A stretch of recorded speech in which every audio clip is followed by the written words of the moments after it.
Hello, I'm Sean Smith, and this is Geek Talk News. Well, I got a couple of stories I want to go over real quick, and this is more video game stuff.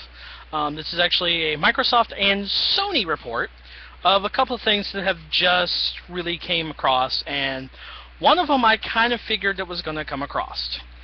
And that would be that the new Xbox One, Microsoft has decided, let's do some changes, because feedback has been rather iffy. And here's some of the things that they're changing. Let's start with, well, you know, last week was E3, so they announced a few things. So let's go over a few things that they're changing, which is basically backtracking big time. Let's see. Trade-ins will still be useful. You will only have to have the internet hooked up once you plug it in. It will just need for the initial setup, which is cool. It's just, well, let's go over this a little bit more. Here's a few announcements changed, and this comes from Don Metric. I'm gonna go over a little bit each one here. It says, an internet connection will not be required to play offline Xbox One games. After a one-time system setup with a new Xbox One, you can play any disc-based games without ever connecting online again. There will be no 24-hour connection requirement. You can take your Xbox anywhere and you can play your games just like the Xbox 360. Next, trade-in, lend, resell, gift, and rented disc-based games, just like you do today. You can still play these. There will be no limitations to using and sharing games.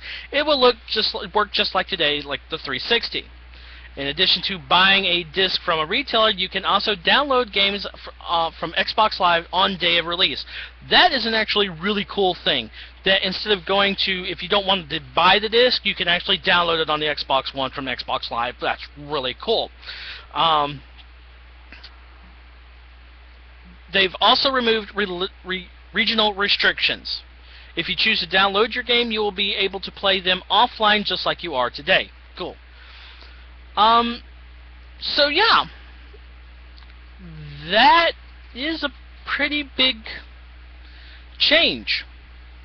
Like I said when it came out, they have 6 months to fix all this stuff, and it looks like they did. The other thing I want to talk to you about is the PlayStation. Early this morning I did a report about saying don't do the update. Well, Sony is apologizing for the firmware problem and investigating it. It was a faulty PS3 firmware, and they're investigating it right now. They're trying to figure out what went wrong with the 4.45, which was offered today and last night pulled because it was breaking consoles. So they're in the process of looking and seeing what's going on. So that's pretty cool. So I like what they're doing here. So that's just a little video game update from here on Geek Talk Live. I'm Sean Smith. In the comments below, tell me what you think about what Microsoft is doing and what Sony is doing with this problem. Do you like what Microsoft has done? Basically backtrack and said, oops, my bad. And Sony saying, hey, we're going to find out what's going on. I'm going to link both stories in the description below. I'm Sean Smith, and this has been Geek Talk Live.